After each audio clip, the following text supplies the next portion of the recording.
So these are all the spices that you need if you want to start cooking Indian.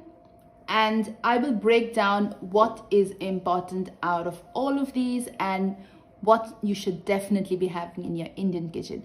Before we start with the video, please don't forget to subscribe to my channel. Go onto the YouTube app, look for Spice Strip with Paulami, and go ahead and subscribe to my channel so then I stay connected with you and you get a notification every time my video comes online.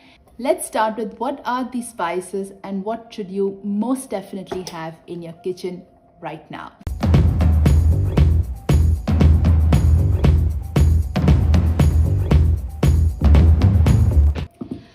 So to start with a description of what kind of spices you can have, I will first grab my spice dabba or masala dabba that I have. When I talk about spices, it's not that everyone in India is using just exactly what I'm going to talk about, because everyone has their own version of important spices in their own cuisine, because Indian cuisine, as I say all the time, does not really exist. It's always the regional cuisines that make up the Indian kitchen. But I'm going to talk about what's important spices according to me, starting with kurkuma or turmeric powder, haldi.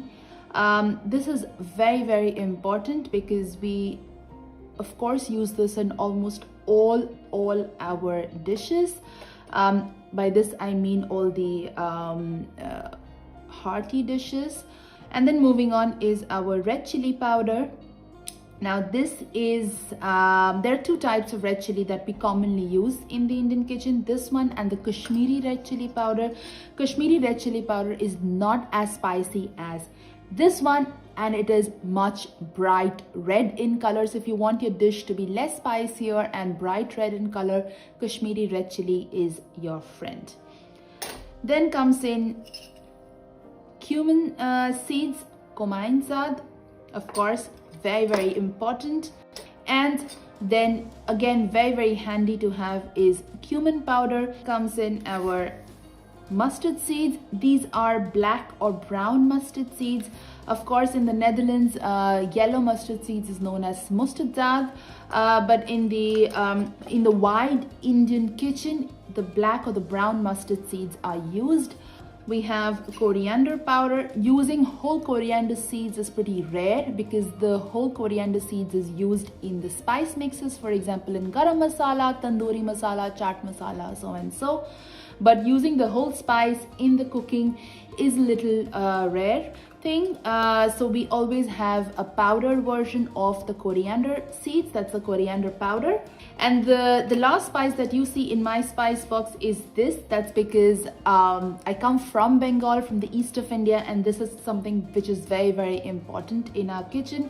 That is a Panch phoron, which is a mixture of 5 different spices that you can see over here, the list of the 5 spices, and that is what is there. But again, this is something very specific only to the eastern zone of India and does not appear in other kitchens of India. Very important to have in the Indian kitchen is Asafoetida. These are 2 different brands that are available in the Netherlands. These are just 2 different companies selling the same thing. One of them is more yellow and the other one is whitish in color. This is because this has a little bit of turmeric in it and this does not. But we always use it for dishes like lentils or chickpeas or cauliflower or chickpea flour. So any dish which is a little tough for your stomach to digest. Laurier blood or bay leaves. Now bay leaves in the French kitchen is used in the fresh format. These are the dried ones that are more subtle. These are curry leaves or kerriebladjes. This is of course, if you find the fresh one, it's pure and it tastes amazing, but you can always find the frozen versions sitting in a packet in the deep freeze section in an Indian or Asian store. We have black peppercorn. So as legends go, India always used black pepper to spice up the dishes before green chili was introduced into the Indian cooking. So every Indian food was always spiced up with black pepper, and then when the British came and they wanted to trade the black pepper into the Western world from India, they started pushing in more and more green chili usage, and that's why if you see the black pepper use kind of gotten a little lower, but there are still a lot of dishes that use black pepper. So I have 3 whole black peppercorn. You can always use the powder or make a powder out of this fresh before cooking. Moving on, there are of course other spices like the cinnamon and the cloves and star anise and all. These are of course, as you progress in the Indian kitchen, you would have those things, but then to make most of the sweet dish in the Indian kitchen, you definitely need cardamom, and this is the green cardamom that you see. We also have a black cardamom. I'm not talking about that because it's again used for not every dish. And of course there's garam masala, which is a very important spice mix, which masala stands for spice mix made out of different spices, and garam masala is one of them. Every dish in India has their own spice mixes, but garam masala can be used for at least 40 to 50% of the dishes, the hearty savory dishes. So having garam masala again is very handy. You can make it at home or buy it from the supermarket. The tanginess that you find in the food is not due to tomato alone, but it's because of the use of tamarind.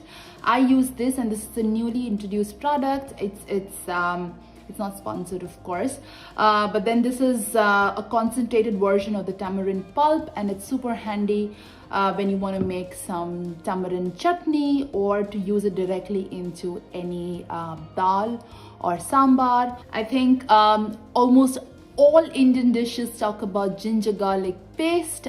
If you're making a dal or making butter chicken or you're making some dish with paneer, butter masala, you would definitely see the ginger garlic paste being an ingredient. You can always make it at home, but you can always also buy the ginger garlic paste from the supermarket. And finally, the last 2 things that you must have in your kitchen are the jaggery. Now this is in powdered form, as you see over here. This is powdered jaggery, but if you want to buy the whole jaggery, they come in this format